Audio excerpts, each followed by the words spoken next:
So last lecture मध्ये आपण condenser बद्दल माहिती पाहिली होती, कॅपॅसिटरचे टाइप्स पाहिले होते. ओके, कोणकोणते टाइप होते कोणी सांगेल?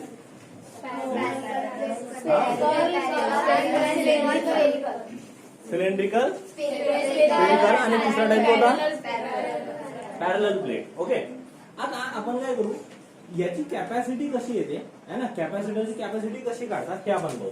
तर एक आपण पॅरलल प्लेट कॅपॅसिटर घेऊ. पॅरलल प्लेट कॅपॅसिटर कसं बनवतात, कैसा बनाते हैं? दो पैरेलल प्लेट लेते हैं, एक को क्या करेंगे, एक को क्या नहीं, इसको क्या करते हैं, ग्राउंडिंग कर देते हैं दूसरे पे. लेट से हमने क्या किया है ना, ये दो पैरेलल प्लेट के अंदर जो सेपरेशन डिस्टेंस था वो ले लिया स्मॉल डी.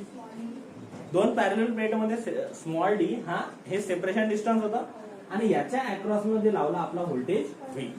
ओके, त्याच्यामुळे याच्यामध्ये जे चार्ज स्टोर झाले होते ते होते क्यू आणि या पॅरलल प्लेट्सचा जो एरिया होता और जो एरिया था पैरेलल प्लेट्स का वो था हमारा ए. ओके, ये था एरिया, ये क्या था चार्ज, डी था separation distance between two plates and V था voltage apply. Okay, can you say that अगर ये चार्ज पर यूनिट एरिया की हम बात कर रहे हैं, इलेक्ट्रिक फील्ड इंटेंसिटी की बात कर रहे हैं, तो क्या मैं कहूंगा यहाँ पर इलेक्ट्रिक फील्ड इंटेंसिटी रहेगी, वोल्टेज है, वोल्टेज किस वजह से आता है, इलेक्ट्रिक फील्ड इंटेंसिटी की वजह से आता है. क्या मैं कहूँ इलेक्ट्रिक फील्ड इंटेंसिटी का फॉर्मूला मुझे कोई बताएगा? वी नो दैट क्या होता है, इलेक्ट्रिक फील्ड इंटेंसिटी का फॉर्मूला क्या होता है, V अपॉन डी. और एक दूसरा फॉर्मूला होता है V इक्वल्स टू, ये अगर D इधर चला जाएगा तो हो जाएगा V इक्वल्स टू A. अब इलेक्ट्रिक फील्ड इंटेंसिटी का कोई मुझे फॉर्मूला बताओ in terms of area, in terms of charge बताओ. नहीं, चार्ज अपॉन एरिया तो सिग्मा होता है, चार्ज डेंसिटी होती है वो, एरिया चार्ज डेंसिटी. बताओ इलेक्ट्रिक फील्ड इंटेंसिटी का हमने पढ़ा ना अभी, we have क्या होता है, Q अपॉन, याद है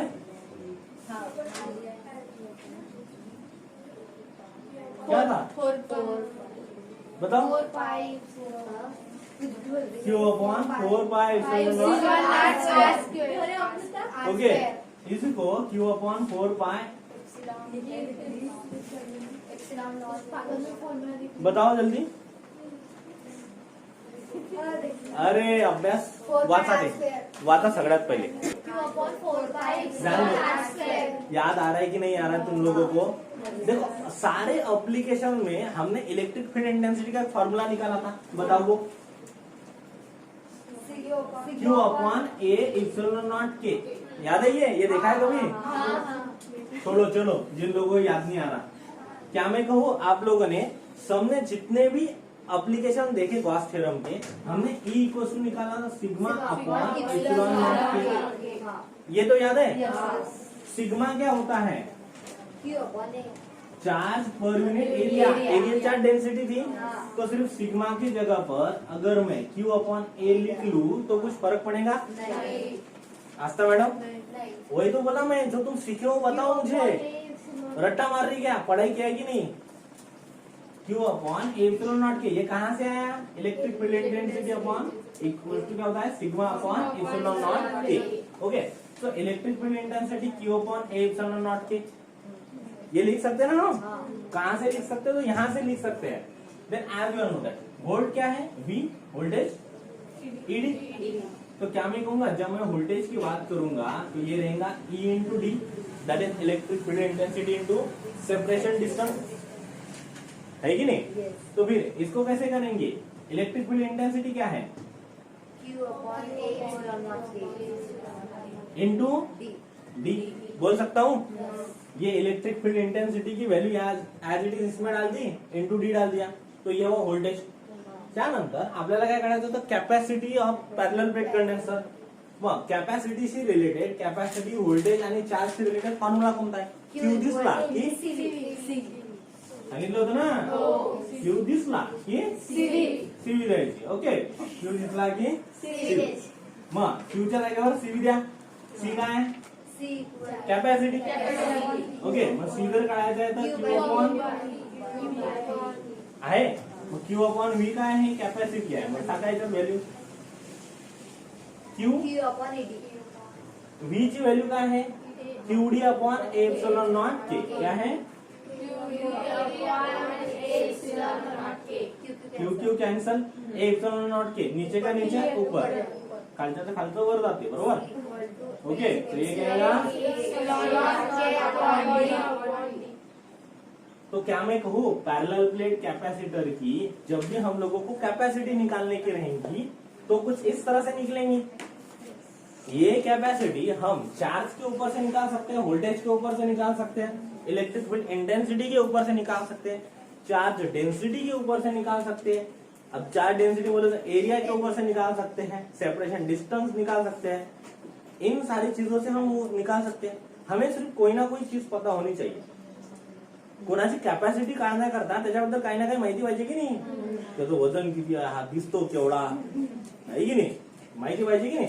so C equals to epsilon naught K upon D. तो can we say that capacity of capacitor from this expression it is clear that. लक्ष दे इकडे कसं पहा, याला पाहून आपण याला पाहून काय म्हणू शकतो, याला पाहून याच्याबद्दल काय माहिती देऊ शकतो आपण.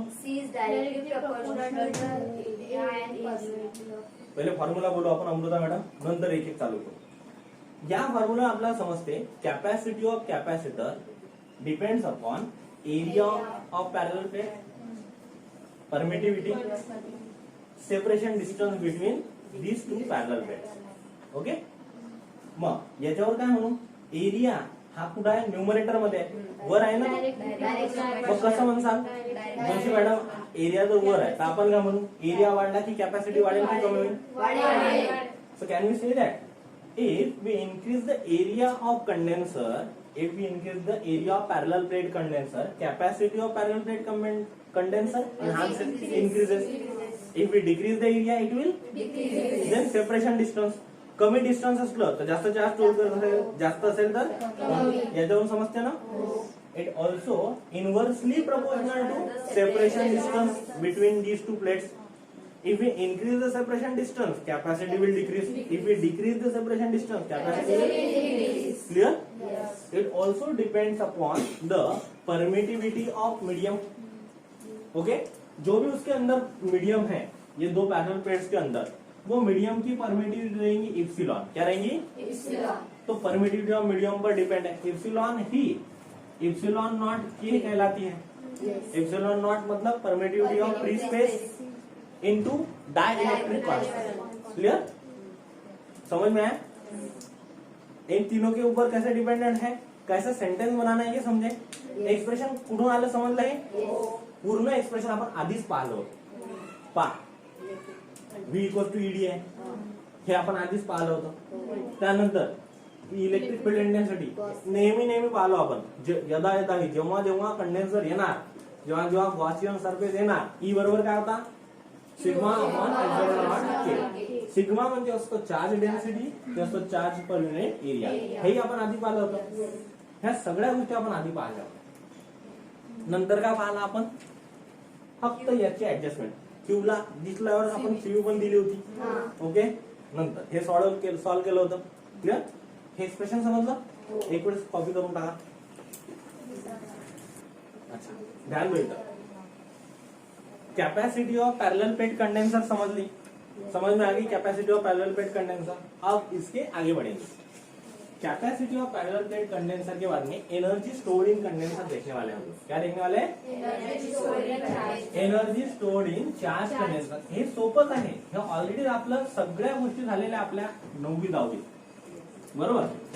याच्यातली कोणती एक गोष्ट अशी नाही आहे की जे तुम्ही कधी पाहिली नसेल. म्हणजे अनोळखी म्हणून काही नाही आहे, पण आपल्याला कसं लक्षात देणार ना. पाहता आता आपण थोड्या वेळा आधी का पाहिलं होतं, क्यू दिसला की. कोणाला काही डाऊट आहे याच्यामध्ये, आहे ना. मी म्हणतो चार्ज जर छोटा क्यू आहे तर सी इंटू छोटीशी बी. ओके, समजलं ना. मग आता काय करायचं, ऍज वन होता वी हॅव, काय आहे आपल्याकडे वर्क डनचा फॉर्म्युला आहे. जर मला या चार्ज कडून वर्क करायचं असलं, काही काम करून घ्यायचं असलं, आपण कशा करता करत आहे, रिकामे कामात पडते ना, आहे की नाही. का बरं फॅन करता कंडेन्सर बदलवता तुम्ही?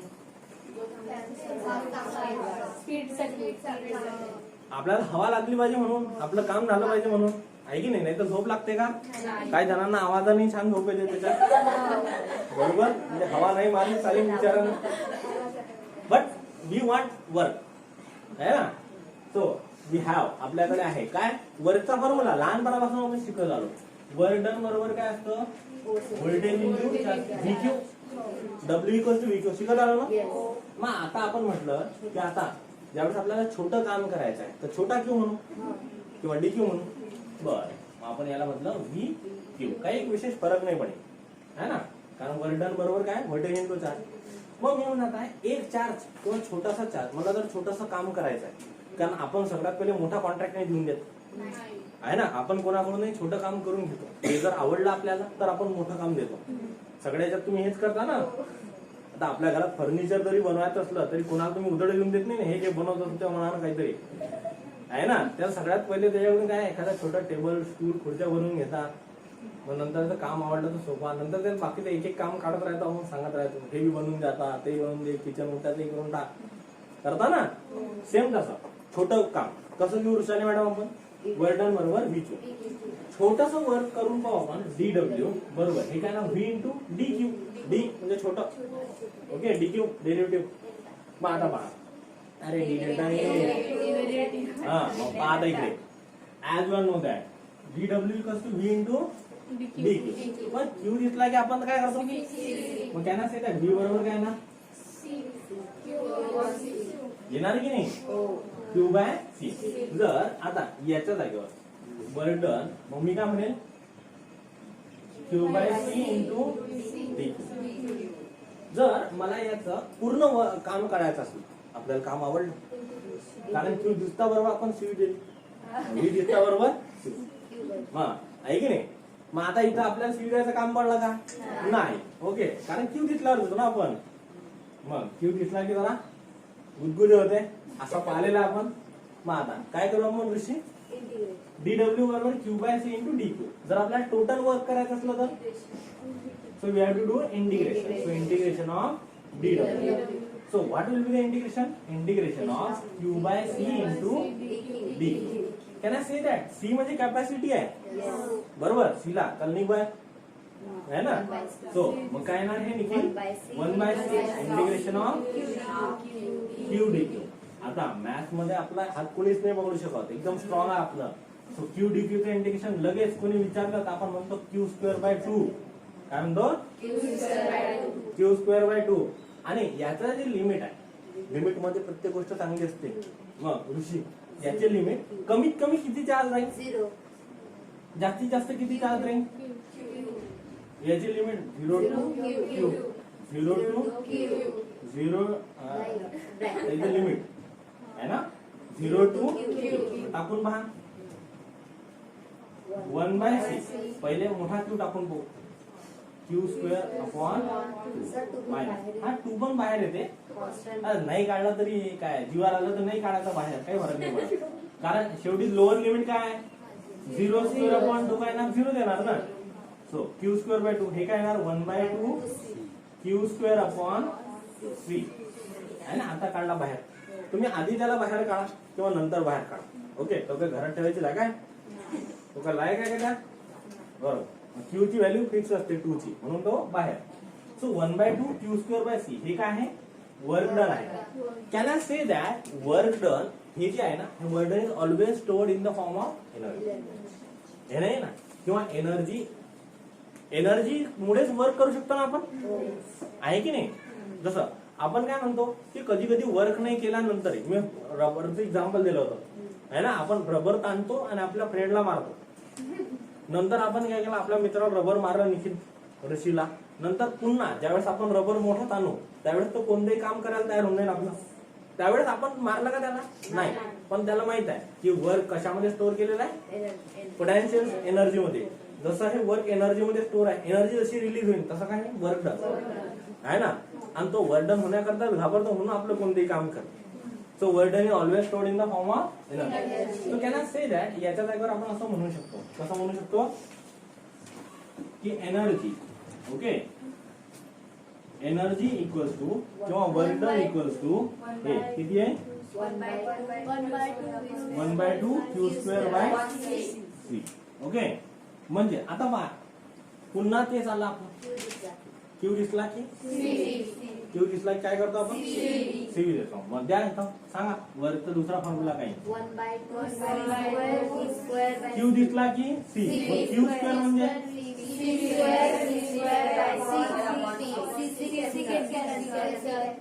तुम्हाला माहितीच आहे बरोबर. कोमल मॅडम आपला स्वभाव कसा आहे. आपला स्वभाव काही कोमल नाही आहे. आपण डायरेक्ट काढून टाकतो बरोबर. फास्ट काटाकाटी. मग काय आलं हे W equals to CV². Okay, 1/2 Q²/c आहे फॉर्म्युला झाला हा दुसरा. नंतर ऋषी पुन्हा क्यू दिसला की सीव्ही. मग याला आपण थोडंसं असं वेगळं लिहू शकतो. कसं CV² आहे ना, CV इंटू व्ही असं म्हटलं तर तुझं काही बिघडेल. मग निखिल सर शांत डोक्यानं कोण दिसला की सीव्ही देतो आपण क्यू. मग सीव्ही दिसला जर तुम्ही सीव्ही पाहिली तर कोणाला दिली असेल क्यूला. डब्ल्यू हा झाला एक दुसरा फॉर्म्युला, हा झाला एक तिसरा फॉर्म्युला आहे की नाही. समजलं सोपं आहे की फिजिक्स सोपा आहे. क्यू दिसणं फक्त क्यू पाहा ना आपल्याला बरोबर. हे एक्सप्रेशन याला मोस्ट इम्पॉर्टंट करा. Most important energy stored in condenser. Energy stored in charge condenser. Okay, exam मध्ये येते हे. क्लियर द्या.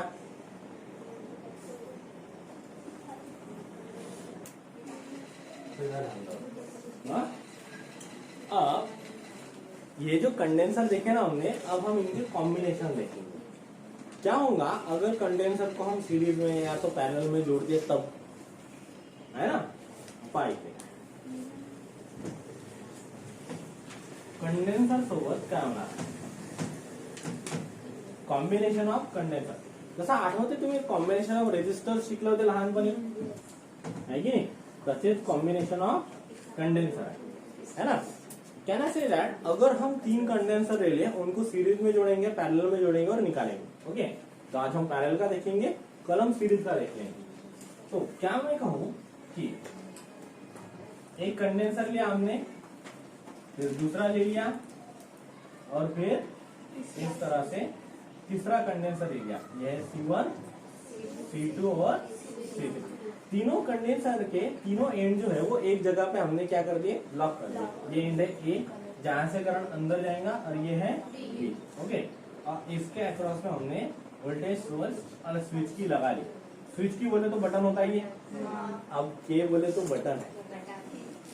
उधर का के अलग था, इधर का के अलग. ये है वोल्टेज सोर्स भी. क्या मैं कहूँ तीनों के अक्रॉस में एक ही वोल्टेज सोर्स लगा हुआ है. पैरेलल कॉम्बिनेशन मध्ये काय असतं, पैरेलल कॉम्बिनेशन में जब भी हम कुछ एलिमेंट्स को कनेक्ट करते हैं तो पैरेलल कॉम्बिनेशन की एक खासियत है, उनके अक्रॉस का वोल्टेज सोर्स हर बार सेम होता है. उनके अक्रॉस का पोटेंशियल डिफरेंस भी हर बार कैसा होता है सेम. ओके, ये चीज मैं आज तुमको बता रहा हूँ. मैं तुमको कल पूछूंगा, मैं तुमको पूछता ही रहूंगा जब तक ये खत्म नहीं हो जाता है ना. और ये कभी लाइफ टाइम खत्म नहीं होगा. मतलब तुम अगर मुझे कोई इंजीनियरिंग या BSc MSc करते हुए दिखा, तुम्हारा रास्ते में पकड़े बताओ ये ऐसा नहीं करूंगा, ऐसा नहीं करूंगा मैं. लेकिन मतलब बहुत इंपॉर्टेंट है, समझ लो जरा. हर बार दो एंड के अक्रॉस का जो वोल्टेज रहेगा वो सेम रहेगा. अब ये एंड क्या है, देखो मैंने एक बैटरी ली है ना. लेट्स से मेरे पास में ये स्केल है. ये स्केल बैटरी के 2 एंड है. क्या है, ये 2 एंड है ना. ये पॉजिटिव है, ये नेगेटिव. मैंने क्या किया, एक किसके पास में कुछ वायर है, वायर या धागा. अच्छा ठीक है, एक एंड को यहाँ पे जोड़ दिया और दूसरे को यहाँ पे जोड़ दिया. ओके, फिर से एक एंड को यहाँ पे जोड़ दिया और दूसरे को यहाँ पे जोड़ दिया. अब ये दोनों कनेक्ट हो गए. ये बैटरी के अक्रॉस में मेरे ये कनेक्शन है ना. एक दूसरा मैं धागा ले लिया, उसका एक एंड यहाँ पे टाई करके दूसरा एंड यहाँ पे कर दिया, वो भी वहीं पे है उसी वोल्टेज सोर्स के अक्रॉस में. तीसरे को कनेक्ट कर दिया, 10 कनेक्ट कर दिए, कुछ फरक पडेगा क्या. व्होल्टेज सोर्स एकच आहे, त्याच्या अक्रॉस मी काय करताय वेगवेगळ्या गोष्टीला त्या दोन एंडच्या मधामध्येच लावत आहे, दुसरीकडे लावत आहे का? मग जर ही बॅटरी एकच आहे तर ते काय अलग अलग वोल्टेज देणार आहे? वोल्टेज तो सेम रहेगा ना, है ना? अब वोल्टेज सेम रहेगा, लेकिन क्या मैं कहूँ, अगर इसमें से करंट I अगर फ्लो हो रहा है यहाँ से,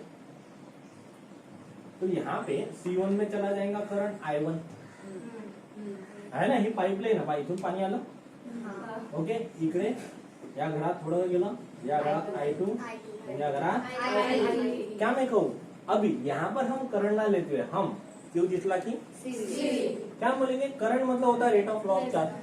क्या मैं करंट की जगह पे अगर यहाँ इसको क्यू बोल दूं तो कुछ फरक पडेगा? शुभांगी मॅडम तुम्हाला काही त्रास? ठीक आहे, म्हणून देतो याला म्हटलं क्यू. मग Q1 चे 3 तुकडे, Q1 चा काही पार्ट इकडून जाणार, तो काय नाही Q1, इकडे जाणार, इकडे जाणार. मी काय म्हणू, टोटल चार्ज किती होता? Q. थोडासा इकडे, थोडासा इकडे, थोडासा इकडे, तीनही इकडून जातील, या रस्त्याने भेटून जातील पुन्हा. टोटल चार्ज काय मी असं म्हणू शकतो की Q बरोबर Q1 plus Q2 plus Q3 म्हणू शकतो की नाही असं? जोशी मॅडम है ना? Direct Q equals to Q1 plus Q2 plus Q3 याला इझिली म्हणता येते असं. हे आहे टोटल चार्ज. ओके, आता Q दिसला की आपण काय करतो? C देतो. मग आता Q दिसला की काय म्हणू मी, ज्यावेळेस मी Q1 ची गोष्ट करेल तर Q1 या C1, मी ज्यावेळेस Q1 ची गोष्ट करेल, Q दिसला की आपण काय करत असतो? मग टोटल Q दिसला की आपण टोटल C इंटू V म्हणू. आता हे जे टोटल C आहे, QT बरोबर CT VT, टोटल चार्ज बरोबर टोटल कॅपॅसिटी आणि टोटल व्होल्टेज. आता पहा इकडे, टोटल चार्ज म्हणजे Q, टोटल कॅपॅसिटी हे या 3 कॅपॅसिटरची रिझल्टंट कॅपॅसिटी. 3 कॅपॅसिटर कसे जोडले? पॅरलल. मग पॅरलल म्हटलं म्हणजे CP म्हणतो, CT काय रे? CP रे. CP म्हणजे पॅरलल प्लेट कॅपॅसिटरची कॅपॅसिटी. आणि VT किती आहे? V आहे. असेच Q1 जर राहिलं, Q1 काय रे? V1. Q1 काय रे? म्हणजे C1 आणि V1 म्हणजेच V आहे ना. हा व्होल्टेज सोर्स म्हणून या दोनच्या एंडच्या मध्ये हा आहे. तर AB इथंच लागलेला आहे, C1, C2 पण इथंच लावलेला आहे, C3 पण इथंच लावलेला आहे. त्याच्यामध्ये आपण काय केलं, C1 C2 C3 ला असं जोडलं. याच्या तिन्ही वायर घेतल्या आणि इकडे अशा जोडून टाकल्या. तिन्ही एंड एकचला. बॅटरी घेतली अशी दोन हातामध्ये, एक टर्मिनल इकडे, एक टर्मिनल इकडे. याची एक्रॉस हेच बॅटरी, याची एक्रॉस हेच, याची एक्रॉस हेच. बॅटरी चेंज झाली का? मग बॅटरी जे V1 होतं तेच राहील V. ओके, तसंच Q2 बरोबर काय राहील? म्हणजे C2 Q3 बरोबर डायरेक्ट म्हणून आहे ना, कारण व्होल्टेज तर चेंजेस होत नाही ना. मग आपल्याला माहित आहे Q इक्वल्स टू तिन्ही चार्जेसची सम आहे ना. Q इक्वल्स टू काय आहे? तिन्ही चार्जेसची काय आहे ते सम आहे. मग करा सम. काय म्हणू मी? Q बरोबर CPV, Q बरोबर CPV, Q1 बरोबर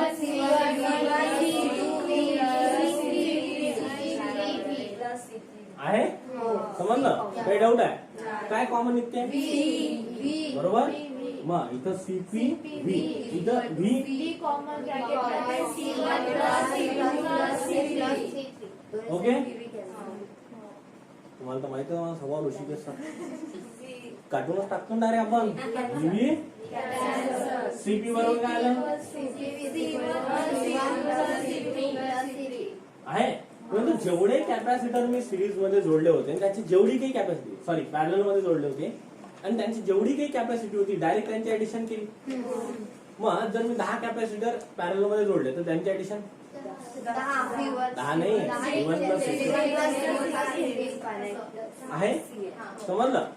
जर मी म्हणतो असे n number of कंडेन्सर्स me parallel मध्ये जोडले, n number of condenser parallel मध्ये जोडले, तर काय फॉर n CP बरोबर C1 plus C2 plus so on up to काय असं म्हणू मी की जर असं म्हटलं मी एका कॅपॅसिटर, सगळे कॅपॅसिटरची कॅपॅसिटी सारखीच आहे. सगळ्या कॅपॅसिटरची कॅपॅसिटी आहे 10 मायक्रोफॅरेड. किती आहे? 10 मायक्रोफॅरेड. 10 मायक्रोफॅरेड आहे एका कॅपॅसिटरची कॅपॅसिटी. आणि सगळ्यांनी असे 100 जोडले, 100 पॅरल मध्ये जोडले, तर त्यांची रिझल्टंट कॅपॅसिटी काय राहील? 10 into 100. 10 into 100 कितने? 1000. समझ में आया? कोई डाउट है इसमें? तो कैपेसिटी अलग रही तो ऐड कर दो पैरेलल कॉम्बिनेशन में. आणि एक जैसी रही तो डायरेक्ट देखो कितने कैपेसिटर जुड़े, 1 2 3 4 5 6 मल्टीप्लाइड करो कैपेसिटी. समझ में आया? इजी. ये था पैरेलल, ये सीरीज हम कर देंगे. वो थोड़ा सा लिटिल बिट